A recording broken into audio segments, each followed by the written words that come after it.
Mercurius.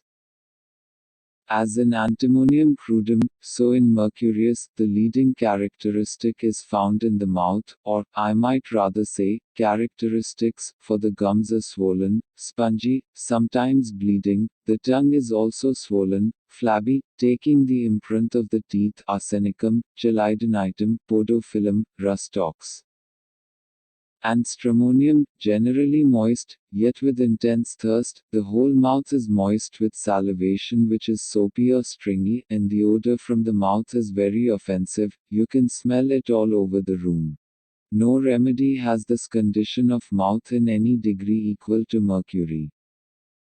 It is found in very many complaints, and if anything corroborative of the truth of similia etc. were desired, the curative power of mercury, when indicated by these symptoms, ought to be satisfactory. Many a time have I given great relief to my patient, and great credit to homeopathy, by brilliant cures of that painful affection, quinsy, guided by these symptoms.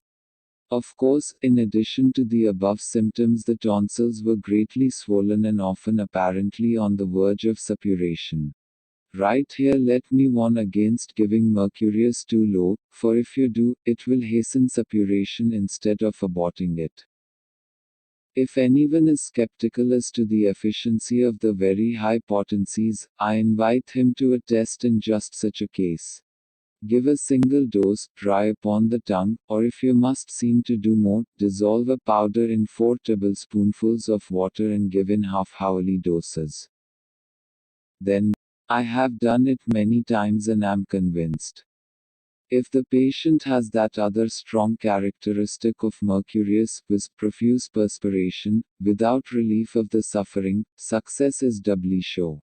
Sweat relieves arsenicum, natrum myrrh, soranum. I wish right here, as perhaps the most appropriate place, to disclaim being an exclusive hypatentist.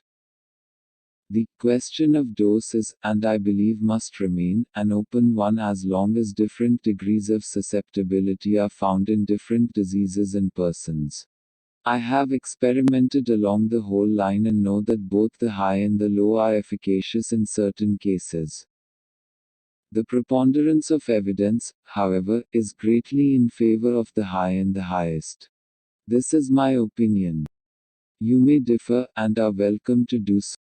The fever symptoms of Mercurius are notable, especially in the sweats.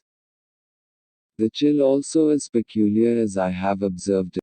It is not a shaking chill, but is simply creeping chilliness.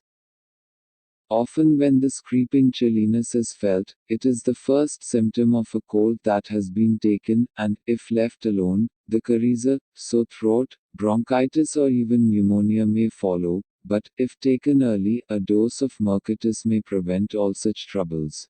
This chilliness is felt most generally in the evening and increases into the night if not removed by mercury. It also alternates. Flashes of heat, first chilly, then hot, then chilly, etc., like arsenicum.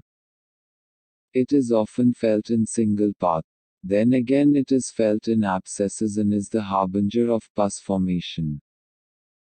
If pus has already formed, especially much of it, the only thing Azikari can do is to hasten its discharge, but if little or none is actually formed, a dose of mercury high will often check the formation and a profuse sweat often follows with the subsidence of the swelling and rapid cure of the disease. Now the sweats.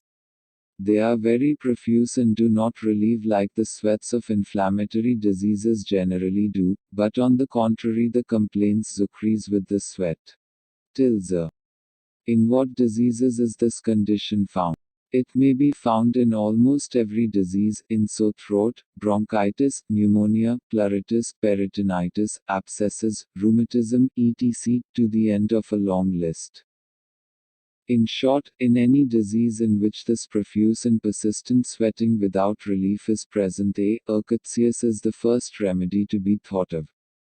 Worse at night, and especially in the warmth of the bed, is another strong characteristic of Mercurius. Ledum. There is a long list of remedies that have aggravations at night, but not so many from warmth of the bed. I have cured many skin diseases of various names guided by this modality. The glands and bones also come strongly under the influence of this remedy. The glandular swellings are cold, inclined to suppurate, having these chilly creepings aforementioned. These with the bone pains in the exostoses and caries are all aggravated at night in the warmth of the bed. The mucous membranes are everywhere affected, the discharges from them are at first thin and excoriating, even from the catarrh of the nose to the diarrheic, or dysenteric, discharges. Afterwards they become thicker, or more bland, like the pulsatilla discharges. These are worse at night also, even the leucorrhea. Hahnemann ranked mercury, fixed, for syphilis, as he did sulfur for soror and 7-Huza for psychosis, and no doubt justly so, for mercury in its various forms symptomologically covers more cases of that disease than any other remedy. But it must be remembered that mercury is no more a panacea for syphilis than is for soror or thuja for psychosis, else there would be no truth in similia similibus. The case in hand must simulate mercury, or that remedy is not in it but some other remedy is. Experience abundantly corroborates this and proves the truth of the law, says Milza Smilibus Curentia.